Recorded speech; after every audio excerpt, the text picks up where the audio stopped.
સમાચારમાં આગળ વાત કરીશું દ્વારકાથી। દ્વારકાના જામખંભાળિયામાં વ્યાજના ભારણ હેઠળ ફસાયેલ એક 52 વર્ષીય યુવકના દુઃખદ આપઘાતની ઘટના સામે આવી છે। જે સલાયા વિસ્તારમાં આવેલા જૂના મકાન ખાતે જીતેન્દ્ર વડોલિયા નામના યુવકે જ્યારે દવા પી લેતા તબિયત લથડી હતી, જે પરિવારજનોએ તાત્કાલિક તેમને સારવાર માટે જામખંભાળિયા હોસ્પિટલ લઈ ગયા બાદ વધુ સારવાર માટે જામનગર રિફર કરવામાં આવ્યા હતા, પરંતુ હોસ્પિટલમાં સારવાર દરમિયાન યુવકનું મૃત્યુ થયું હતું। પરિવારજનોએ આક્ષેપ કર્યો હતો કે વ્યાજખોરોના સતત ત્રાસ અને દબાણના કારણે જીતેન્દ્રએ આ અતિશય પગલું ભર્યું છે। જે આ ઘટનાએ જામખંભાળિયામાં વ્યાજના વિષય ચક્રની ગંભીરતા ફરી એકવાર ઉજાગર કરી છે। જે પોલીસે સમગ્ર મામલે વધુ તપાસ પણ હાથ ધરવામાં આવી છે।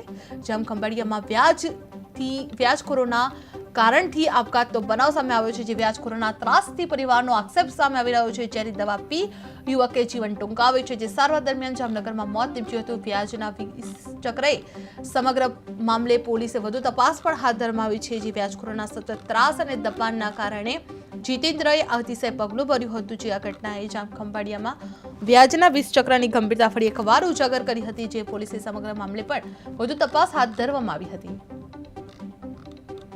જણાવવાનું કે મારું નામ મનીષ વાડોલિયા છે અને મારા મોટા બાપાના દીકરા જીતેન્દ્રભાઈ પ્રજાપતિ, જીતેન્દ્રભાઈ પ્રેમજીભાઈ વાડોલિયા, એને ગઈકાલે સવારના એને અમારા જૂનું ગામ સલાયા, ત્યાં એને ઝેરી દવા પીધી।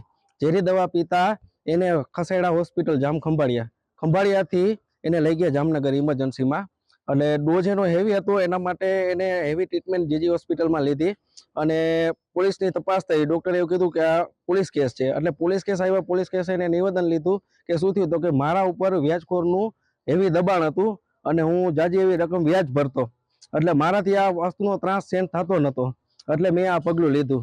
જેનું સલાયા મોરીન પોલીસ સ્ટેશનમાંથી નિવેદન 2 વ્યક્તિ આવ્યા હતા સ્ટાફના, એને નિવેદન દીધું।